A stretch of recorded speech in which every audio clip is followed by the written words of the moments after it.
Mời quý vị và các bạn cùng theo dõi trận thi đấu vật nữ hạng 50 kg trong khuôn khổ thi đấu giải vô địch vật nữ quốc gia 2023. Các trận thi đấu diễn ra tại nhà thi đấu Dục Thể thao huyện Tam Đảo, tỉnh Vĩnh Phúc. Trên mình quý vị và các bạn là nữ kiện tướng vật quốc gia Nguyễn Thị Xuân của Hà Nội ra sân trong trang phục xanh. Ra sân trong trang phục đỏ là Nguyễn Thị Thanh Huyền của Hà Nam.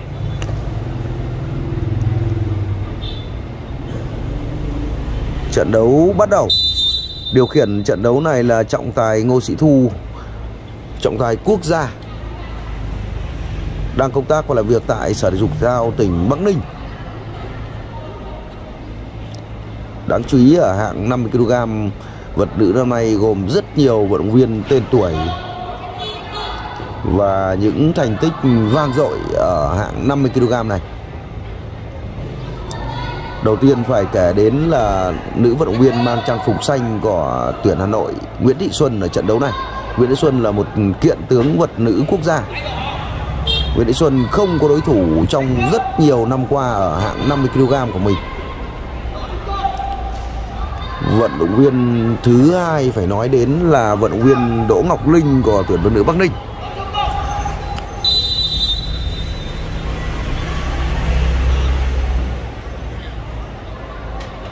Trọng tài nhắc nhở Nguyễn Thị Thanh Huyền của Hà Nam. Như chúng tôi đã nói là vận động viên thứ hai đáng nói đến ở hạng 50 kg này là vận động viên Đỗ Ngọc Linh. Và theo như dự đoán của các nhà chuyên môn thì trận chung kết ở hạng 50 kg này sẽ khó thoát khỏi hai gương mặt, đó là Nguyễn Thị Xuân của Hà Nội và Đỗ Ngọc Linh của Bắc Ninh sẽ có mặt trong trận chung kết hạng 50 kg. Đấy là đánh giá và dự đoán của các nhà chuyên môn. Một đòn đánh rất hay của Nguyễn Thị Xuân, một nướng cuốn rất hay. Đòn đánh trước đó thì Nguyễn Thị Xuân đã có được 4 điểm. Điểm số lúc này đang là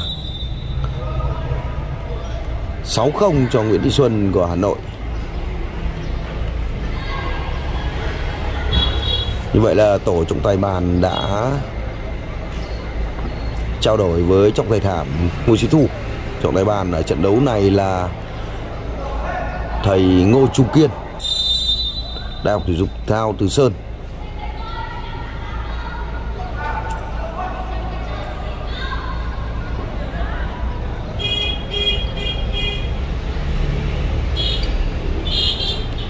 Ở trận đấu này còn có sự xuất hiện của Nguyễn Thị Hạnh, đội tuyển phụ nữ Thanh Hóa. Nguyễn Thị Hạnh cũng là một gương mặt sáng giá ở hạng 50 kg. Nguyễn Thị Hạnh, Nguyễn Thị Oanh của Thanh Hóa. Nguyễn Thị Hạnh đã giành huy chương vàng hạng 55 kg hồi đầu năm tại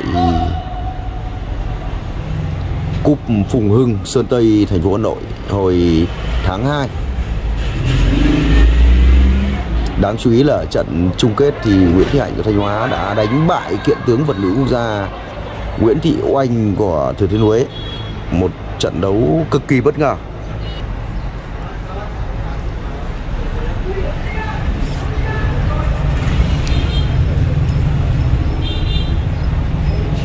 Lợi thế mặt điểm số lúc này đang thuộc về Nguyễn Thị Xuân của đoàn Hà Nội.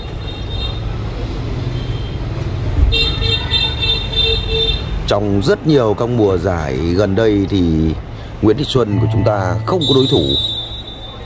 Như vậy là thời gian thi đấu của hiệp 1 đã kết thúc. Kết thúc hiệp thi đấu thứ nhất thì điểm số đang nghiêng về Nguyễn Thị Xuân của Hà Nội với cách biệt 9-0. Đây là tổ trọng tài bàn của chúng ta. Chúng ta có thể nhìn thấy thầy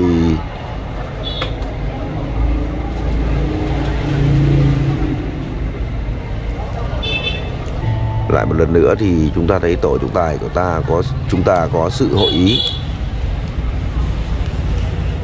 Trên hình ảnh quý vị các bạn, người mang áo đỏ là huấn luyện viên trưởng đội tuyển vật nữ Hà Nội Ngô Huy Hà, cựu huấn luyện viên trưởng đội tuyển vật nữ quốc gia. Ngô Huy Hà đã dẫn dắt đội tuyển quốc gia của chúng ta giành được khá nhiều thành tích ở SEA Games 29, 30. Hiệp thi đấu thứ hai bắt đầu. Nguyễn Thanh Huyền của Hà Nam cần phải hết sức cố gắng. Nguyễn Thị Xuân của Hà Nội chỉ cần 1 điểm để giành thắng lợi tuyệt đối trận đấu này. Một pha bốc đôi của Nguyễn Thị Thanh Huyền không được. Nguyễn Thị Xuân rất khôn ngoan. Ngay lập tức thì Nguyễn Thị Xuân đã có một pha bó cổ rất kinh nghiệm. Trận đấu tiếp tục.